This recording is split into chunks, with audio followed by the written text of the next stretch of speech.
신약성경 33페이지에 있습니다. 마태복음 20장 20절로 28절까지의 말씀 한 절씩 교독하겠습니다. 제가 먼저 20절 읽습니다.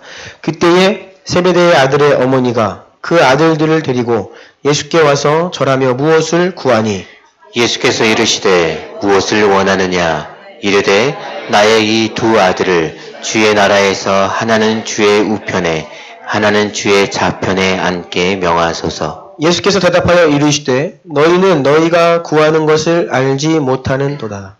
내가 마시려는 잔을 너희가 마실 수 있느냐?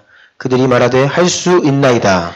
이르시되 너희가 과연 내 잔을 마시려니와 내 좌우편에 앉는 것은 내가 주는 것이 아니라 내 아버지께서 누구를 위하여 예비하셨든지 그들이 얻을 것이니라. 열 제자가 듣고 그 두 형제에 대하여 분이 여기거늘 예수께서 제자들을 불러다가 이르시되 이방인의 집권자들이 그들을 임의로 주관하고 그 고관들이 그들에게 권세를 부리는 줄을 너희가 알거니와 너희 중에는 그렇지 않아야 하나니 너희 중에 누구든지 크고자 하는 자는 너희를 섬기는 자가 되고 너희 중에 누구든지 으뜸이 되고자 하는 자는 너희의 종이 되어야 하리라. 함께 읽습니다.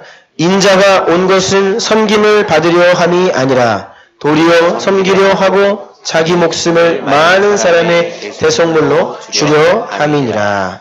아멘. 아멘. 자리에 앉겠습니다.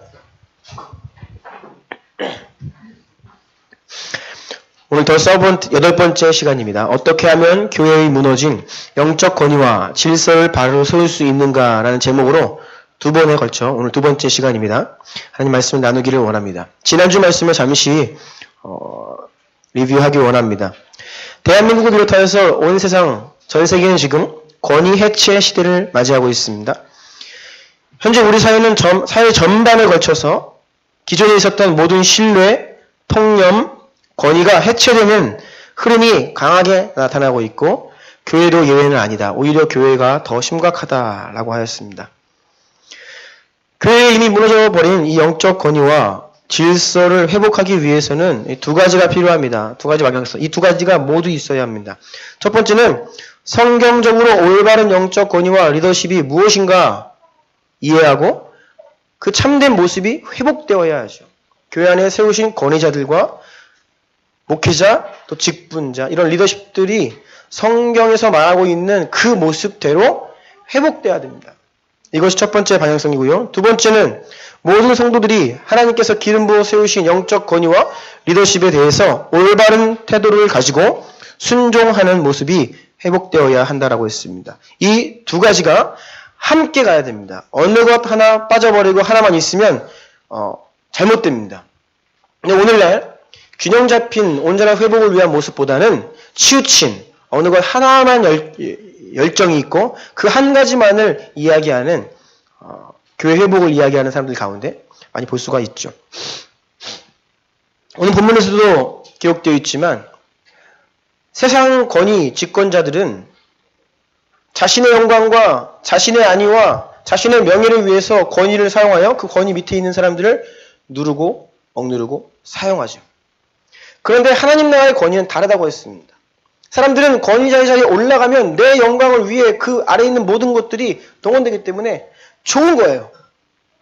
그런데 예수님의 제자들이 그거를 모르고 세상에 있는 통용되고 있는 그 권위, 리더십의 개념으로 자신들도 높은 자리에 올라가기를 원했습니다. 그때 예수님께서 너희는 너희가 지금 구하는 것을 알지 못한다.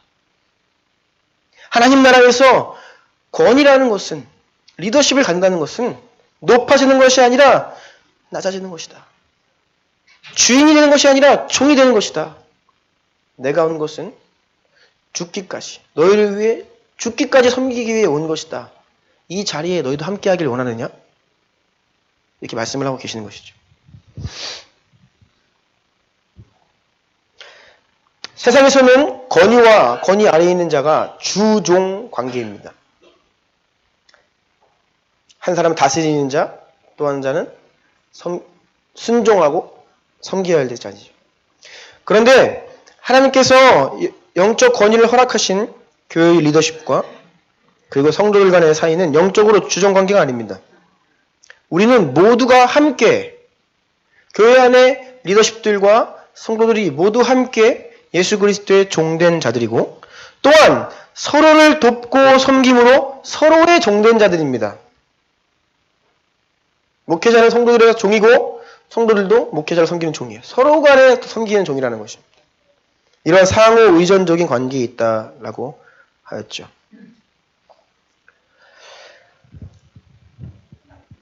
세상의 권위는 다스리는 자입니다. 그리고 세상의 종은 섬기는 자예요. 그런데 하나님 나라의 리더십은요, 권위는요, 섬기면서 다스리는 것입니다. 이 두 가지가 함께 있어요. 우리가 주로 이 권위 이야기를 할 때에 사도 바울의 에베소서를 통하여서 예수 그리스도께서 교회의 머리이시고 성도들이 그 몸의 지체다. 그래서 교회가 머리이신 성도들이 머리이신 예수 그리스도께 순종하듯 복종하듯 아내들이 남편에게 순종하고 복종해야 한다는 권위관계를 이야기하는데요. 이것은 일방적인 순종관계가 아닙니다. 일방적으로 남편에게 순종하는 아내? 그것은 성경을 곡해하는 것입니다. 그 본문이 기록되어 있는 에베소 5장 22절 아내들이여 자기 남편에게 복종하라 라고 기록되어 있는데 그 바로 전구절인 21절을 전제로 하고 그 말씀을 보아야 됩니다. 그 21절에는 이렇게 기록되어 있습니다. 그리스도를 경외함으로 피차 복종하라. 즉 모든 그리스도인들은 주 안에서 하나님을 경외함으로 서로 순종하는 관계입니다. 이것을 전제로 하여서 아내들에게 남편에게 순종하라는 말씀하신 것이죠. 일방적으로 영적 권위에게 순종해야 합니다. 절대 복종해야 됩니다. 라는 메시지만 있다면 그것은 성경을 잘못 이용하고 있는 것이에요. 세상적인 개념으로 누군가가 자신의 자리와 자신의 이익과 자신의 권위를 위해 그것을 보호하고 방어하기 위해서 일방적으로 잘못 말하고 있는 것입니다. 그래서 우리가 지난주에 이런 맥락의 말씀들을 좀 나눴고요. 오늘은 이어서 좀 말씀을 나누기를 원하는데요. 한 가지 질문을 드리고 싶습니다. 지난주에 대통령께서 이 개헌안, 정부가 원하는 개헌안에 대해서 발표를 했는데 여러분 교회는 어떤 구조가 합당합니까? 우리 대한민국은 자유민주주의 국가죠. 다수결. 국회에서 중요한 사안들은 국회의원들 간의 3분의 2. 교회도 공동의회를 하고 당회를 할 때에 일반적인 사안들은 다수결로 결정을 하고요. 중요한 사안들, 교회에 있어서 굉장히 중대하다라는 것은 3분의 2 찬성을 기준으로 결정을 하게 됩니다. 그럼 교회는 오늘날 세상처럼 자유민주주의 제도로 다스려지는 곳입니까? 자, 아니라고 한다면 그럼 1인 체제입니까? 독재? 하나님께서 종을 한 분 세우시고 그 하나님의 종 1인이 주님께 계시를 받고 사사를 받으며 이렇게 갑니다라고 하면 다 따라야 됩니까?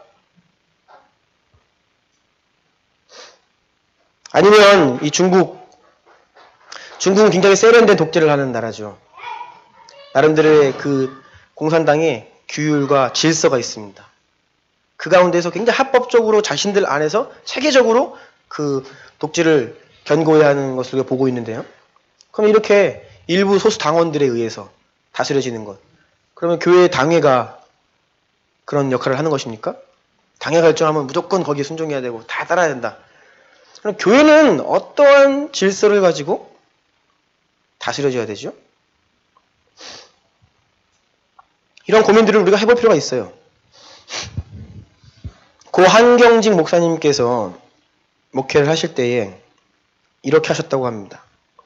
당회를 여시고 중요한 사안들을 가지고 의논을 하는데 당회원들 가운데 한 명이라도 반대하는 장로님이 계시면 절대로 표결로 밀어붙이지 않고 한 명이라도 반대하는 분이 계시면 결정을 유보했다는 것입니다. 아무리 오래 걸려도 오늘을 여기까지 합시다. 결정하지 않아요. 30명이 모여있을 때에 한 명이 반대할 때 29표가 한 표를 이기는 건 너무 쉬운 일입니다. 그럼에도 불구하고 한 분이 반대해도 결정하지 않으셨다는 거예요.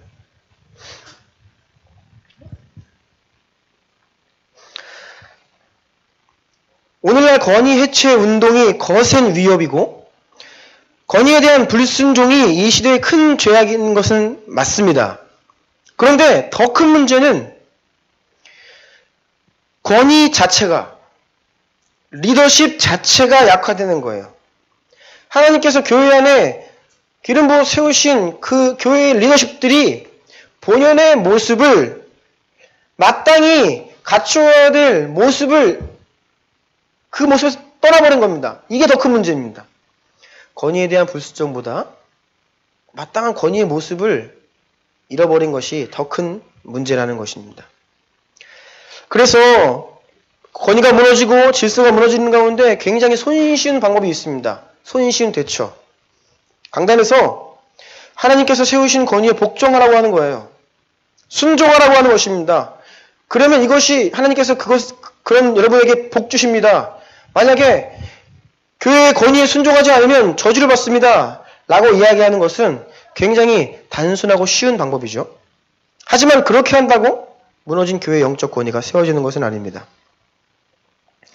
물론 여러분 성경에는요, 하나님께서 세우신 종을 이 권위자에게 비방하고 대적하다가 하나님께 징계와 심판을 받는 케이스들이 많이 있습니다.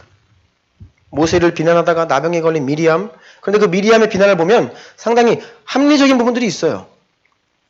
부당하지 않습니다. 우리 이성적으로 볼 때 마땅히 할 말을 하는 것 같아요. 그런데 하나님께 징계를 받죠. 고라와 다단과 아비람은 모세와 아론에게 대항하다가 죽임을 당합니다. 다윗을 업신여긴 미갈은 평생 아이를 갖지 못하죠. 선지자 엘리사를 조롱하던 42명의 어린 아이들이 곰에게 찢김당해 죽임당합니다. 이러한 이야기들이 성경에는 가득합니다. 그래서 영적 권위에 순종하는 것이 얼마나 중요한지를 분명히 성경은 이야기를 합니다.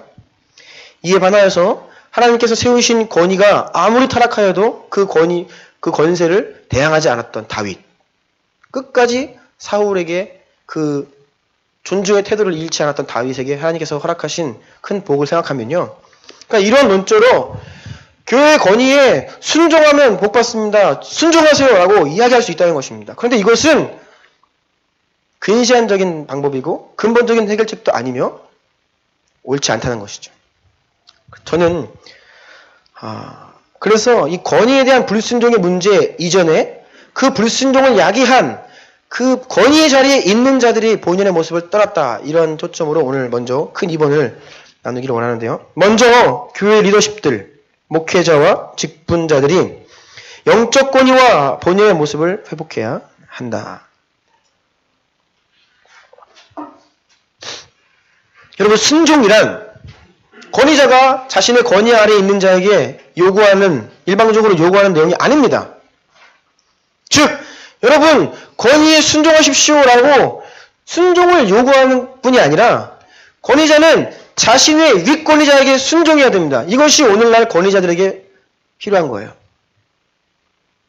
권위를 이야기하는 사람들이 가만히 보면 자신의 권위에게 순종하지 않는 분들이 많아요.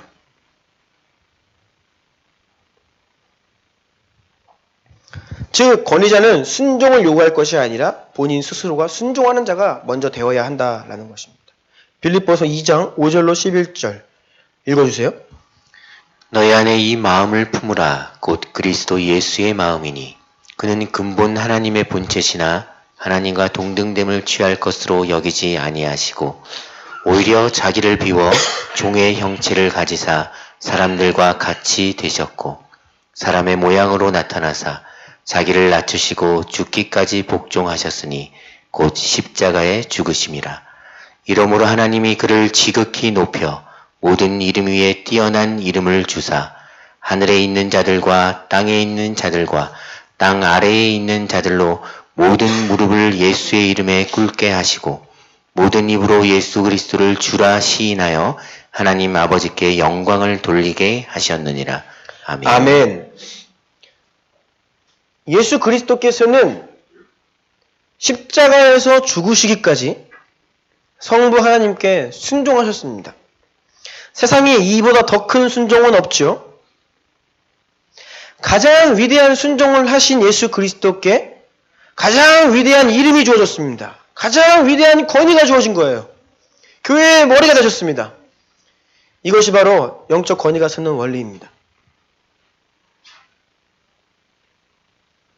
먼저 최종 권위자이긴 하나님과 자신의 상위 권위자에게 철저히 순종하는 자에게 권위가 회복돼요. 권위가 주어집니다. 참된 권위를 회복하기 위한 첫 단추가 바로 이것입니다.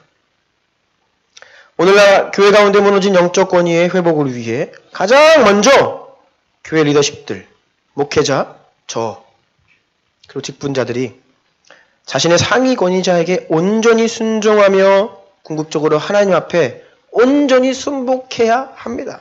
이것이 무너진 권위 회복의 첫 단추라는 것이죠. 그런데 이상하게도 교회 안에서 시간이 지나고 직분을 받고 권위가 주어지면 더욱더 순종해야 될 사람들이 오히려 이제는 순종보다는 다스리려 하는, 무언가를 주장하려 하는 자세를 취하는 것이 일반적이라는 것이죠.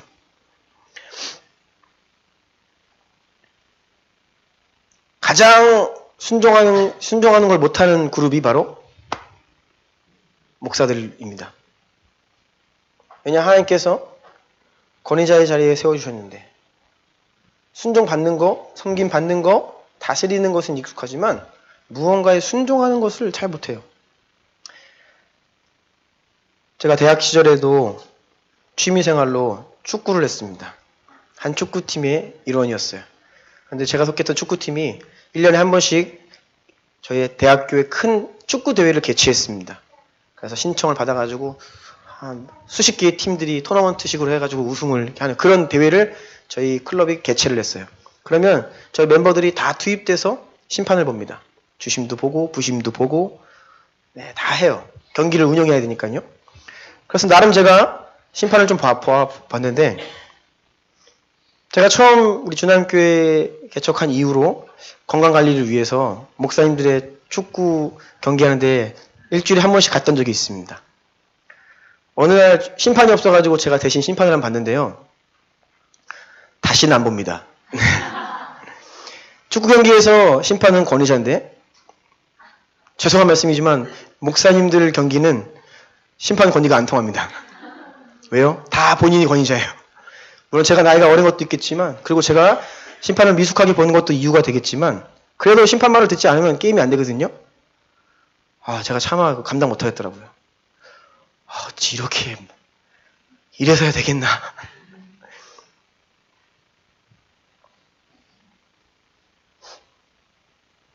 교회 안에서 하나님께서 세우신 권위자의 자리에 앉아있는 자들이 사실상 본인이 다른 권위 아래에 있을 때 순종하는 거 못한다는 거예요.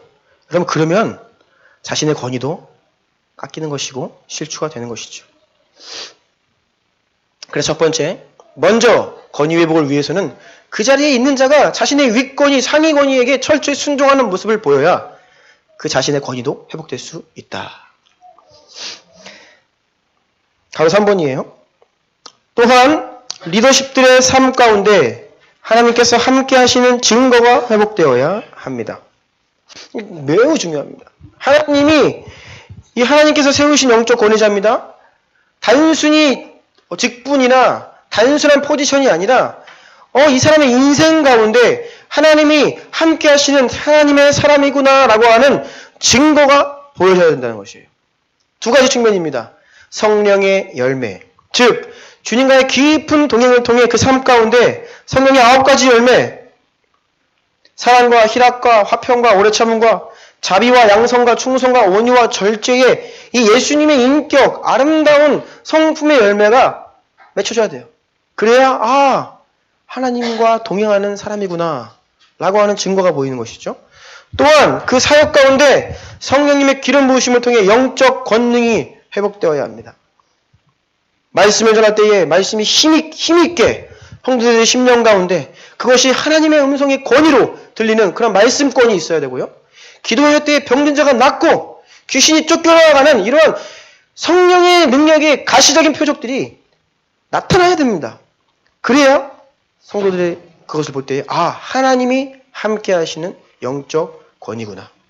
하나님의 손이 저 사람과 함께하고 있구나 라는 것을 보게 된다는 것이죠.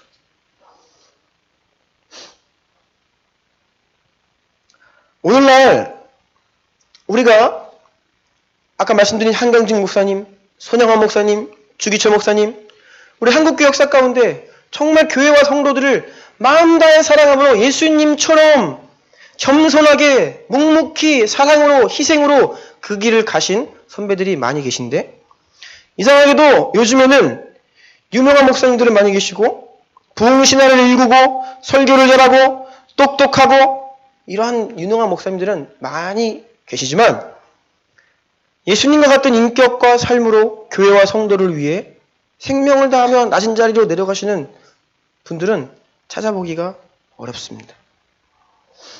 이 시대의 사람들 마음 가운데 그런 예수님처럼 닮은 순박한 순전한 인격이 클릭되는 것이 아니라 세상에서 인정받는 잘나고 똑똑한 것에 사람들의 마음이 이끌려요. 그래서 교회들도 목회자를 청빙할 때에는 늘 그 최우선순위가 예수님을 닮은 인격이라기보다 유학을 갔다 와야 되고 학부를 어디서 공부를 했고 어느 교회에서 부목사를 하면서 어떤 경력을 쌓았는지 이런 여러 가지 조건들을 본다는 것이죠. 그래서 그런 이 시대에 요구하는 조건에 맞는 목회자는 많지만 정작 예수 그리스도를 닮은 사랑의 인격의 목회자는 찾아보기가 힘든 시대가 되었습니다.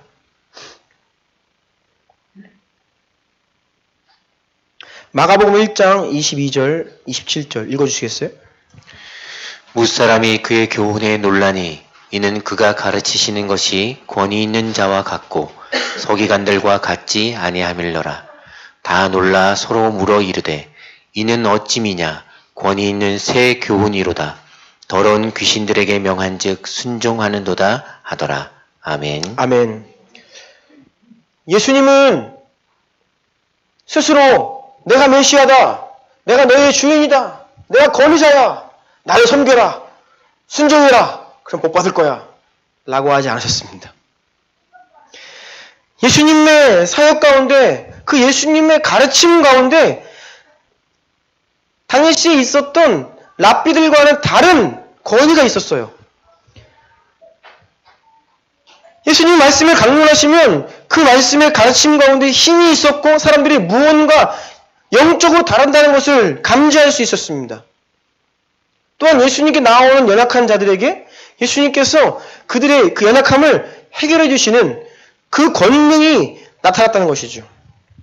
그래서 예수님은 스스로의 권위를 나를 인정해라, 순종해라 하신 것이 아니라 예수님에게서 보여지는 그 사랑과 인격과 권능 때문에 사람들이 그 권위를 인정했고 따랐다는 것이죠.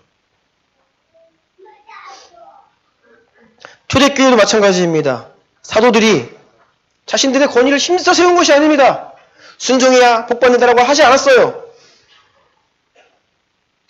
그들은 걷지 못한 자가 사도들의 기도 앞에 일어나고 아나니아 삽비라 사건처럼 죄에 대해서 하나님께서 징계하시는데 사도들의 손을 통하여서 그 성령님의 일하심이 나타났습니다. 사도들이 권능으로 말씀 사역으로 초대교회를 힘있게 이끌었습니다. 사도들이 말씀을 선포할 때에는 그것이 하나님의 말씀처럼 권위 있게 선포되어 영혼들의 심령 가운데 은혜를 끼치고 그들을 강권적으로 역사했죠. 그래서 이런 사도들에게서 나타났던 성령의 권능이 사도들로 말미암아 하나님의 사람들이구나 라고 하는 권위를 세우게 했다는 것이죠. 그래서 초대교회는 하나님을 두려워하고 경외함으로 사도들에게 순복하며 따르게 되었습니다. 이러한 측면에서 오늘날 무너진 영적 권위 세우기 위해서는 교회의 리더십들 가운데 먼저 인격의 열매가 회복되어야 합니다. 제가 이런 말을 드리는데 굉장히 부끄럽습니다. 인격적으로 도전을 받고 감화시킬 수 있는 예수님을 닮은 성령의 열매가 목회자들과 교회 직분자들에게 먼저 나타나야 됩니다. 그것 없이 순종하세요. 영적 권위 중요합니다. 암만 이야기해도 그 권위는 회복될 수 없죠.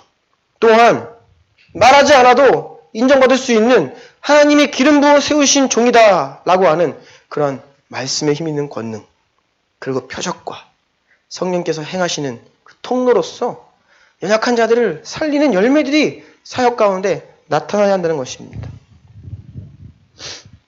이런 측면에서 오늘날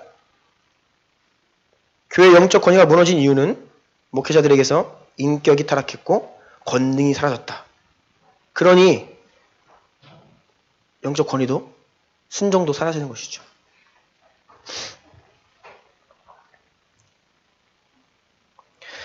영적 권위는 무엇보다 말씀으로 사람을 세우기 위해 주어주시는 겁니다. 교회에 왜 권위와 질서가 필요하냐면요. 말씀으로 성도들을 구원하고 세우기 위한 것이죠. 여러분, 권위는 말씀으로 성도를 세우기 위한 것입니다. 따라서 권위자는 말씀의 사람이 되어야 합니다. 목회자만이 아니라 목회자 이외의 다른 교회 직분들은 그냥 교회를 섬기고 봉사하는 일이기 때문에 상관이 없다? 아니요. 모든 교회의 직분은 다 말씀 위에 선 자들이어야 합니다. 디모데후서 다음 페이지 있습니다. 2장 24에서 26절. 다 같이 한번 읽어보겠습니다. 시작.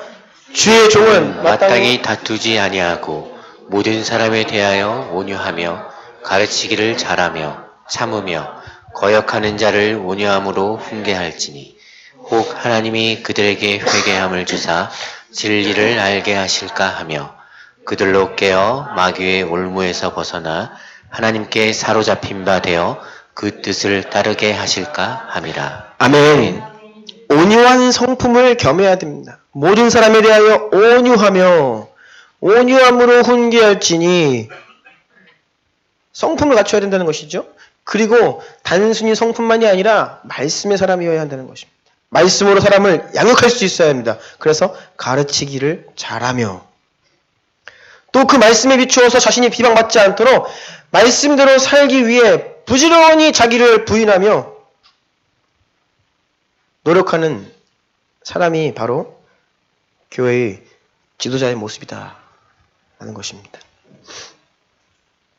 베드로전서 5장 3절 맡은 자들에게 주장하는 자세를 하지 말고 양무리의 본이 되라. 즉 권위자는 자신의 권위 아래 있는 성도들에게 주장하는 자세를 취하지 말라는 것입니다. 강요하지 말라는 것입니다. 컨트롤하려고 하지 말라는 것이에요. 뭐 하라고요? 본이 되라. 본이 되라. 온유한 인격을 바탕으로 말씀을 무기 삼아 자신이 말씀으로 무장하고 성도들을 양육해라, 돌보라 라는 부르심을 받은 것이 교회의 지도자들입니다. 너무 목회자들에게 초점이 맞춰지는 것 같아서 우리 일곱 집사님의 내용을 좀 보기를 원하는데요. 초대교회의 사도들의 그 행정적인 기능을 교회 안에서 분담했던 일곱 집사들. 행정직이 아닙니다. 성령 지혜, 은혜의 권능으로 충만했던 분들이 집사님이 되셨습니다. 사도행전 6장 3절부터 한번 읽어주시겠습니까? 형제들아 너희 가운데서 성령과 지혜가 충만하여 칭찬받는 사람 7을 택하라. 우리가 이 일을 그들에게 맡기고 우리는 오로지 기도하는 일과 말씀 사역에 힘쓰리라 하니 스데반이 은혜와 권능이 충만하여 큰 기사와 표적을 민간에 행하니 스데반이 지혜와 성령으로 말함을 그들이 능히 당하지 못하여. 아멘. 아멘. 스데반 집사님은 충성스러운 교회의 일꾼이었는데요. 이분은 다름 아닌 이분을 표현하자면 성령의 사람, 권능의 사람, 말씀의 사람입니다. 말씀에 능통한 자였습니다. 순교하기 전에 그가 했던 설교를 보면요. 구약 전체를 다 꿰뚫고 있는 복음에 능통한 말씀의 사람이었습니다. 그런 말씀과 성령의 사람이 집사님으로 세움받아 교회에 여러 가지 일들을 분담했던 것이죠. 뿐만 아니라 빌립 집사님도 마찬가지입니다. 이어지는 말씀 사도행전 8장 읽어주세요. 무리가 빌립의 말도 듣고 행하는 표적도 보고 한 마음으로 그가 하는 말을 따르더라. 많은 사람에게 붙었던 더러운 귀신들이 크게 소리를 지르며 나가고 또 많은 중풍병자와 못 걷는 사람이 나으니. 아멘. 아멘. 빌립 집사님도 말씀과 권능의 사람이었습니다. 그 가운데 표적이 나타났고 더러운 귀신이 소리를 지르며 쫓겨나갔고 중풍병자와 못 걷는 사람이 나음을 받았다라고 했죠. 에디오피아 여왕 관리인 네시가 광야에서 수레를 타고 가는 길에 성경을 보고 있었습니다. 이사야서 53장이었는데 예수 그리스도에 대한 예언입니다. 이해가 되지 않지요. 그때 빌립 집사님이 성령님의 세미한 감동 명령을 따라 그 수레 곁으로 가서 무엇을 하냐 물어보니 그 내시가 내가 읽고 있는 글을 도무지 이해 못합니다 했을 때 빌립 집사님은 그 자리에서 그 이사야 53장 본문이 말하고 있는 바가 무엇인지를 말씀을 다 풀어주죠. 그 자리에서 복음을 전하고 세례받습니다. 빌립 집사님도 말씀의 사람입니다. 여러분, 일곱 집사님이 교회의 행정적인 헌금 개수하고 여러 가지 이제 그런 것들 구제하는 일들을 분담했는데요. 그들은 단순히 행정일을 한 것이 아닙니다. 봉사일만 한 것이 아니에요. 먼저는 성령의 사람, 말씀의 사람이었다라는 것입니다. 이것이 교회 직분자들에 대한 먼저 갖춰야 될 하나님의 말씀입니다. 디모데전서 3장 4절부터 제가 읽어드립니다. 자기 집을 잘 다스려 자녀들로 모든 공손함으로 복종하게 하는 자라야 할지며 사람이 자기 집을 다스릴 줄 알지 못하면 어찌 하나님의 교회를 돌보리요. 집사들은 한 아내의 남편이 되어 자녀와 자기 집을 잘 다스리는 자일지니. 그래서 말씀과 성령으로 충만하여서 교회 밖에 자신이 속한 영역에서 올바른 권위자로 서 있는 자가 교회의 리더십이 될 수 있다라고 하는 겁니다.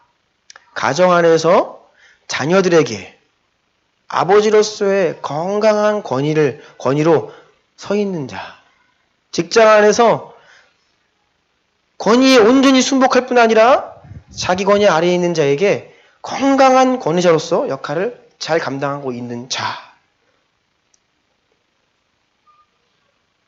이러한 자가 바로 교회의 직분자들이 되어야 한다라고 말씀하고 있죠. 가로 6번입니다. 교회의 지도자들에게 허락된 권위는 사람들을 다스리고 컨트롤할 수 있는 물리적인 힘을 가진 세상적 권위와 다릅니다.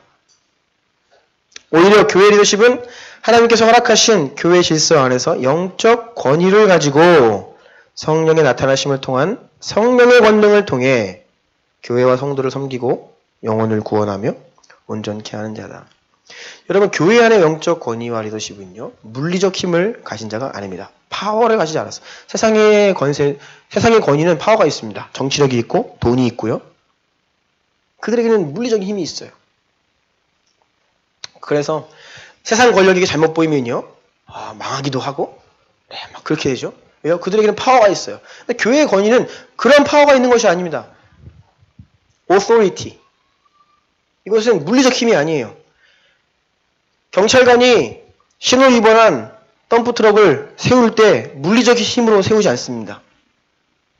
그런 힘은 없어요. 그런데 국가가 그에게 부여한 권위가 있죠. 경찰관에. 그래서 그 권위로 세우는 것입니다. 그래서 질서가 생기고 질서가 있고 권위가 잘 지켜지는 사회에서 권위로 명령할 때에 순종하는 것이죠. 교회 안의 영적 권위는 바로 이런 것입니다. 물리적 힘이 없어요. 하나님 주신 권위. 또 있다고 한다면 그것은 사람의 힘이 아니라 그 사람을 통해 나타나는 성령님의 역사가 바로 권위자들에게 주어지는 것이죠.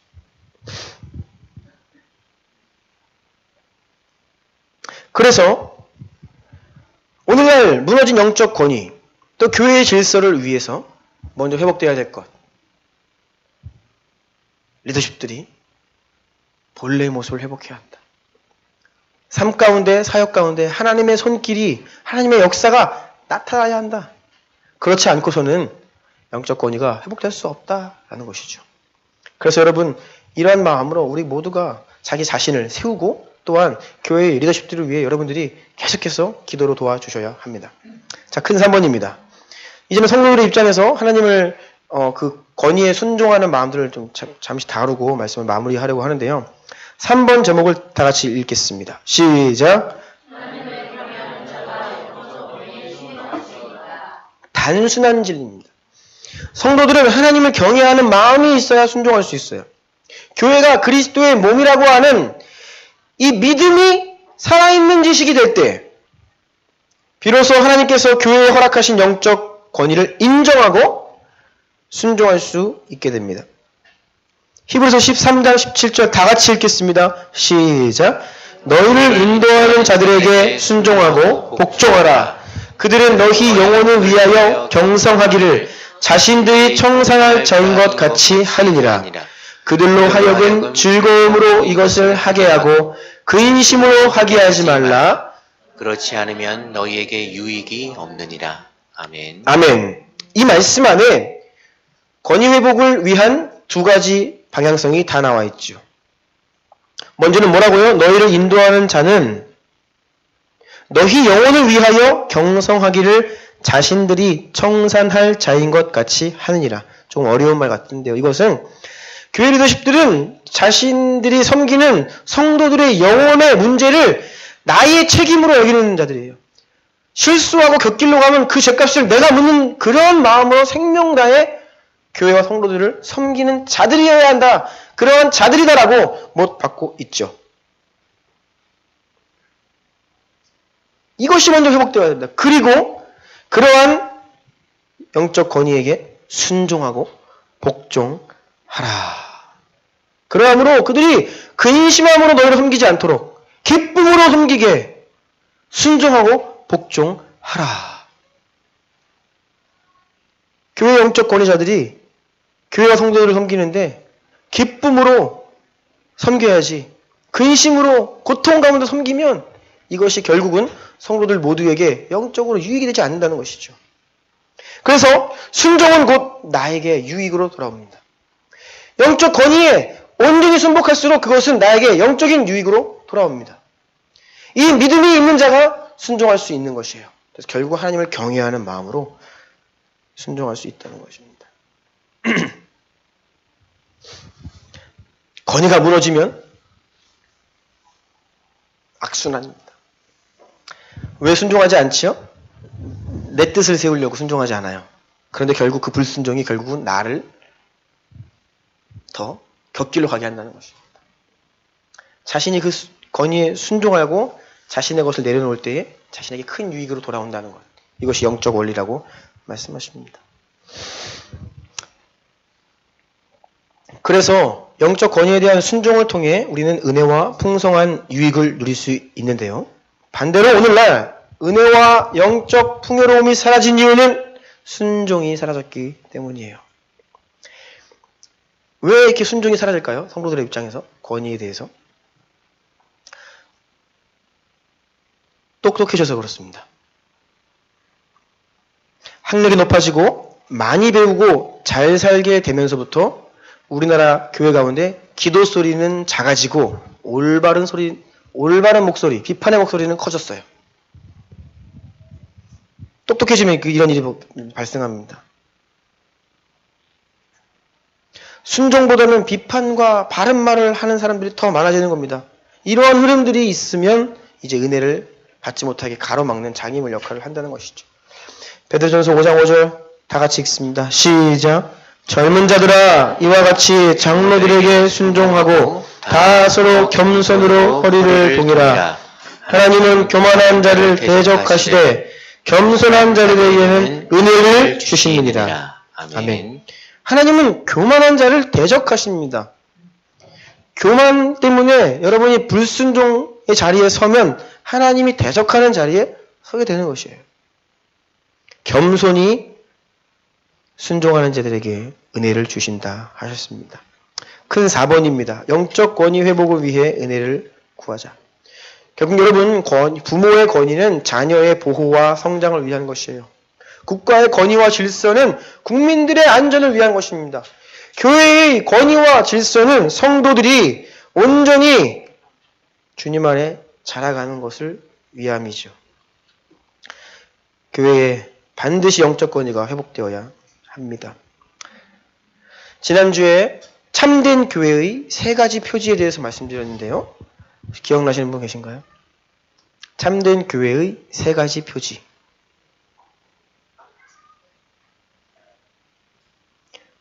말씀이 올바르게 선포되어야 한다. 두 번째, 성례가 합당하게 이루어져야 된다. 세 번째, 권징이 있어야 된다. 뭐예요? 책망하고 혼내는 것이 있어요. 이 3가지가 교회에 있어야 참된 교회인데요. 결국 교회는 영적 권위가 세워지고 질서가 잡히면 비로소 이 3가지를 할 수 있어요. 영적 권위가 든든히 서야 강단에서 타협받지 않고 하나님 말씀을 있는 그대로 힘있게 전할 수 있게 됩니다. 교회 가운데 하나님이 임재하고 계신다는 그런 경외하는 마음이 회복되어야 성찬을 가볍게 받지 않게 돼요. 그리고 그 말씀의 권위로 교회가 성도들이 곁길로 갈 때에 책망하고 그러면 안 된다고 경책하고 그것을 순종하는 마음으로 받고 하여서 계속해서 교회 안에 거룩한 믿음의 일들이 세워지게 되는 것이죠. 그리고 더 나아가서 이러한 권위가 질서가 온전한 교회가 교회 안에서의 섬김뿐만 아니라 선교적 사명을 잘 감당할 수 있는 것입니다.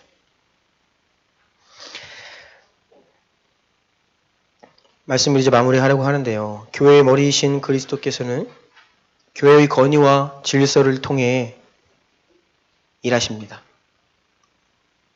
이것을 위해 교회의 무너진 권위가 회복되어야 하고 질서가 세워져야 되는데 결국 이 모든 것들은 하나님의 은혜가 끊임없이 공급되어야 가능합니다. 하나님의 은혜가 모든 성도들에게 끊임없이 공급되는 가운데 목사가 목사다워지고 성도가 성도다워지고 교회 안에 세워진 모든 직분자들이 그 직분에 합당한 모습으로 되어나갈 수 있는 것이죠. 은혜가 부어져야만 순종할 수 있는 능력이 생기는 것입니다. 마지막으로 한 가지만 당부드리고 말씀 마무리하려고 합니다.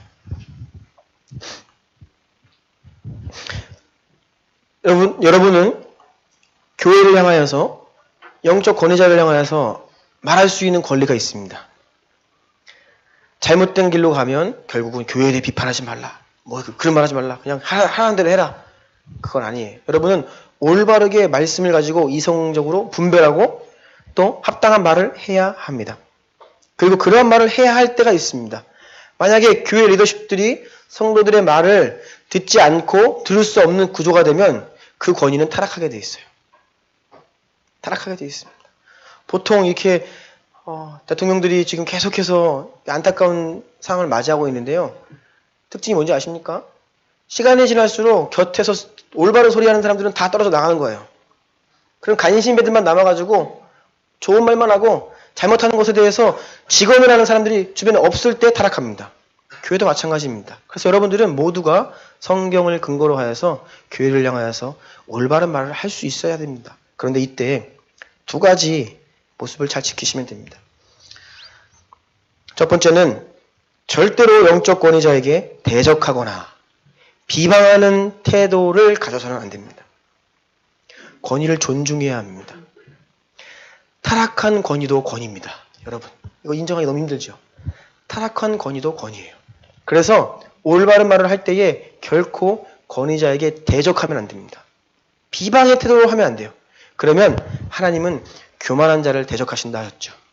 그럼 여러분 하나님의 편에 서는 것이 아닙니다. 그래서 올바른 말을 할 때에 그 권위에 대한 존중의 태도를 결코 잃어서는 안 되고 겸손한 마음으로 올바른 말을 해야 한다. 그리고 그 지도자가 목회자가 이 말을 듣지 않는다고 하여도 나의 이 존중의 태도를 잃지 않겠다고 하는 이것을 지켜야 돼요. 이것이 첫 번째 조건입니다. 두 번째, 권위자가 탈선하고 목회자가 올바른 길로 가는 것 같지 않아 보일 때는 말을 해야 됩니다. 당연하죠. 두면 안 되죠. 그런데 그때 어떻게 해야 되냐? 직접 대면하여 말해야 됩니다. 성경의 원리. 네 형제가 만일 범죄하거든 직접 그 형제에게 찾아가 이야기해야 돼요. 말을 듣지 않으면 교회 안에 덕망 있는 장로님이나 믿음의 사람 한두 명을 대동하여서 함께 찾아가야 됩니다. 이런 원리를 따라야 됩니다. 그런데 여러분이 교회에 대한 어떠한 마음이나 목회자에 대한 어떠한 여러분이 올바른 말이라 할지라도 그것이 직접 대면해야 하는 것이 아닌 뒤에서 말을 많이 할수록 여러분은 권위에 대해 대적하고 비방하는 자의 편에 속하게 될 가능성이 너무나 커져요. 그래서 이 두 가지 원칙을 잘 지키며 올바른 말을 해야 한다는 것이죠. 그리고 만약에 여러분이 이러나 저러나 더 이상은 내가 이 권위 밑에 있을 수가 없다. 내가 인정할 수 없다. 이 권위는. 그러면 차라리 권위를 대적하지 마시고 그 권위에서 떠나십시오. 그것이 여러분이 살 길입니다. 감당이 안 되면 더 이상 거기 있을 필요 없습니다. 감당이 안 된 교회 모습이 보이면요, 그 교회에 있을 필요가 없습니다. 여러분이 예를 들어서 교회에게 헌금을 하는데 이 교회가 재정을 사용하는데 신뢰가 없는 교회예요? 그러면 이 교회에다 헌금을 해야 될지 말지를 고민할 게 아니라 그 교회를 떠나셔야 됩니다. 여러분, 내가 섬기는 교회에 헌금도 제대로 못하는 교회를 왜 다니고 있습니까? 이미 그러한 상황에서는 권위가 다 실추되고요. 여러분 안에 그 권위를 순종할 수 있는 능력을 상실한 상태예요. 그럴 때에는 그 교회를 떠나십시오. 다른 권위를 여러분이 순종할 수 있는 권위를 찾아 떠나시는 것이 가장 올바른 선택입니다. 말씀 마무리하려고 하겠습니다. 함께 기도할까요? 기도해 주시고요. 제가 이런 말씀을 드릴 수 있는 이유는 우리 가운데 이러한 분들이 계시면 제가 이런 설교 못합니다. 무슨 뜻인지 아세요? 권위에 대해서 대적하고 비방하는 분들이 계시면 제가 이게 표적 설교가 될 것 같아서 설교를 못해요. 그런데 하나님께서 우리 교회에 은혜를 주셨습니다. 그런데 우리가 갈 길은 아직도 멀었어요. 우린 주님 닮아가야 되고, 말씀드린 대로 목회자와 교회에 세워진 모든 자들이 예수님 인격 더 닮아가야 되고요. 우리 가운데 성령의 권능이 나타나야 됩니다. 말씀으로 사람을 살리는 능력이 교회의 능력이죠. 다른 거는 여러분, 말씀으로 사람을 살리는 능력이 교회의 중심이에요. 핵심입니다. 이것이 우리 가운데 힘있게 회복되어야 합니다. 그것을 위하여서 더 온전히 영적 권위가 세워지고 질서가 있고, 권위에 있는 자는 하나님께 온전히 순복하며 또 피차 섬기며 복종하고, 또 성도들은 주께서 세우신 권위 위에 온 마음으로 순종하며 함께 따라 교회를 세우고 교회에 주신 사명을 이루고 주님께 영광이 되는 우리가 되기를 원합니다. 한번 이 시간 우리 교회와 한국 교회를 위해 기도하겠습니다. 이 나라 이 민족 가운데 무참하게 무너져 내리고 있는 이 영적 권위, 질서들 가운데 한국 교회에 한 영적 권위를 세워 주소서. 목회자들의 모습이 더 이상 존경받지 못하고 예수님의 모습보다는 탐욕적인 모습들이 많이 있고, 목회자들의 사역 가운데 더 이상 성령의 권능이 너무나 희미해져 있는 이 시대 가운데 주여, 다시 한번 이 민족교회 가운데 성령을 부으사 목회자들의 삶 가운데 예수님의 모습이 회복되게 하시고 권능이 나타나게 하여 주시옵소서. 이런 마음으로 한국교회를 위해서 간절히 주여 한번 기도하기를 원합니다.